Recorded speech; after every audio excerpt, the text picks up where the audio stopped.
Please put your hands together for Miss Grace Kriego! Time is going down history, baby. New 3-6 Mafia. SAK Comedy Lab, make some noise! You guys, seriously, thanks so much. Let's give it up again for Ali, the guy that brought us all here tonight. Yes. Give it up for yourself, supporting live comedy, local artists. Thank you. Yes, yes. And one last time, let's hear it for our graduates tonight. Seriously, they have been working hard, and they deserve all of your love and attention and affection. As Ali mentioned, I am a former grad myself. I did this program, I was actually on this stage in this graduate showcase just a few months ago. And here I am, in charge of stuff. Who'd have thought? It's cool, it's cool. But yeah, I signed up, let's see, top of March of 2020. What else happened top of March 2020? No, nothing, right? Nothing. So we decided since nothing was going on, we just do the whole thing from home. Yeah, that was cool. I was part of the first virtual SAK comedy class. It was exciting. We definitely had to learn about timing, what were the delays and whatnot. But it was cool. I'm so grateful to have come up in the era of virtual comedy because there's nothing like it. I was able to keep my skills fresh and because I was able to do stuff all the time. I was going to mics 2-3 times a night, still able to have a life. And I've been able to perform with comedians from all over the world. London, LA, New York, New Zealand. I mean, when else are you going to be able to do that as in your first year? And now that I'm getting into the live rooms, I've always said I'm doing open mics. It's a little different, and I get it. I get why comedians, like the old school guys, want to make fun of virtual comics because it's not the same. I mean, I can't mute a heckler. If the jokes aren't landing, I don't get to blame it on the lag. And for some reason in a live room, they want you to keep your pants on. Something about health code, I don't know. But I tell you what, whether it's in a live room or in a virtual room, it takes the same skills. You have to be vulnerable, open to criticism, and at some point you're gonna face rejection. Sorry guys. I honestly thought it was gonna be easier. I thought all I needed to be successful as a comedian was a microphone, some flawed coping mechanisms, and a room full of broken people! Yes! Give it up for the broken people! Thank you. Oh, it's fun though, it's fun. I think the vulnerability part of comedy is my favorite because the audience-comedian relationship is about the amount of intimacy I really want in my life right now. We show up separately. I talk about myself the whole time. I learn very little about you. And at the end of the night, maybe you buy me a drink, tell me I'm funny, and we go home feeling satisfied, but still kind of empty inside. Yes. I was worried my parents were not going to approve of this new comedy lifestyle. They were really insistent I go to college and get a job and a degree, like all that stuff. So when I told my mom, I was like, Mom, I'm gonna do comedy. This is my thing. She's like, oh yeah, that tracks.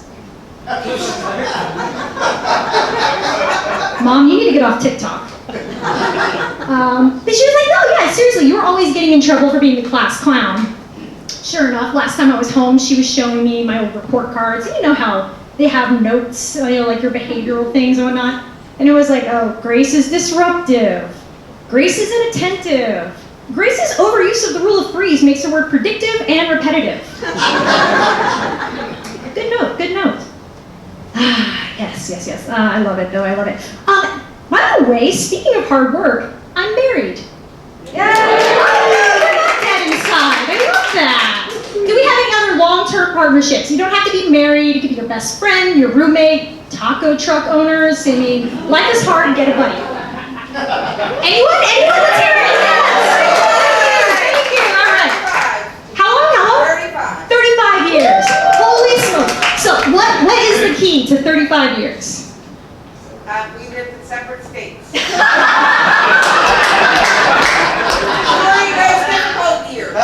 you tell my husband about that one? Like we're gonna circle back around to that one. Okay. Seriously though, yeah, it is hard work. Like I said, we've been married for 6 years. That's 30 in millennial. my best friend. Let's see. Oh, you know, he's been so supportive of this whole comedy thing. I mean, I probably wouldn't even be up here tonight if it hadn't been for him. So let's give it up for the guy that didn't show up tonight. I'm kidding. He's in a show over at the Fringe. Otherwise, he'd be here. Oh yeah, but you know what? I don't want to make it seem like we have a perfect marriage. We do fight, you know, about the stuff that all couples fight about. Like, okay, so 35 years. What do you guys get into it about? Everything. Oh, okay. What are we getting into it about?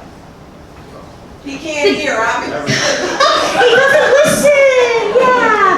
You know, sometimes we have to stop talking though to listen. So okay. Tell you what though. You guys ever fight about the dishes? No, we just doesn't do it. Oh, well, that's a solution. Doesn't do them. Yeah. See, we have a different strategy. My husband, you know, it's like, so I'm a clean as you go type, you know? He's more of a use every single dish in the kitchen and leave it till next Tuesday. Oh, man. And you know what? I will probably cut him if I have to have this conversation again. What do you want to watch on TV tonight? I don't know. What do you want to watch? I'm not going to finish the bit. I am that over it. And I tell you what, nothing ruins the mood more than fighting over whose turn it is to be top. Okay. Just a reminder, everybody that laughed at that joke, make sure to clear your search history when you get home. All right, we're having fun. Let's see, you know what, and opposites attract, right? Like I said, you know, I'm the clean freak, he's kind of messy. He likes to stay up all night playing video games. I'm up with the birds at dawn, right? He's monogamous and I'm slut curious. Yeah.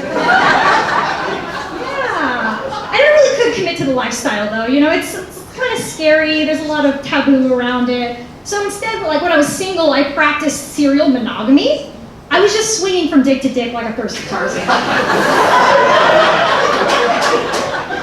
That's cool. I appreciate that he's open-minded though. We do have an agreement that if I meet somebody that tickles my fancy, and I'm interested in pursuing a relationship with this person, I just come to him first. We negotiate some boundaries, we set some expectations, and then I am free to continue to be rejected by emotionally unavailable men. Oh yeah, I've got a type. Oh yeah, I love a guy with more red flags than a Chinese embassy. Yeah. I thought they were merit badges. I thought you were supposed to collect them all. This one's for mommy issues. This one's for still hung up on his ex. Oh, and my favorite, he's just not that into you. Oh, yes, suffer with me. Thank you, SAK. Oh, I love it. So enough about my taste in men. I do have some mental health issues, if you haven't figured it out yet.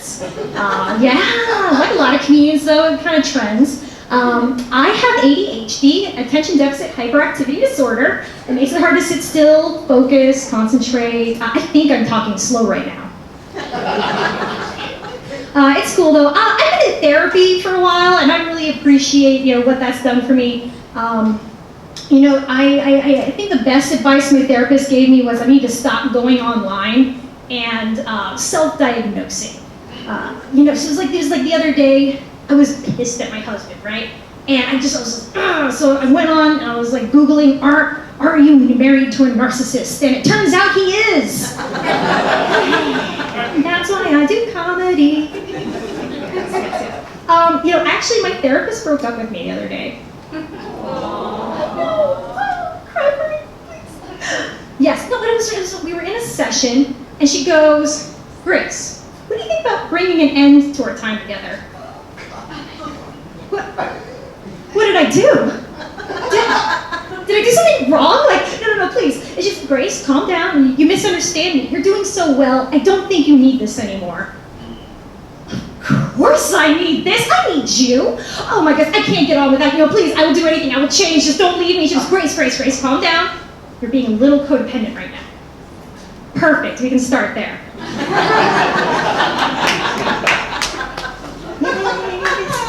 That's great. That's great times.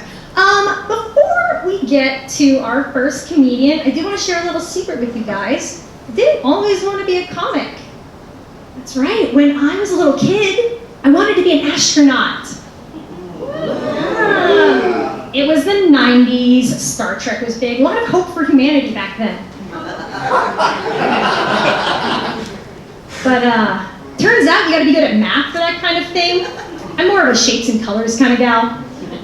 And they're not hiring to finger paint on the ISS, despite my many petitions. But it's okay. I think I still got a chance. You guys, space tourism is a thing, right? Yeah, see, there's some Elon Musk fans out there. Before you know it, we're gonna have a restaurant on the moon. And the food is gonna be out of this world, but there's no atmosphere.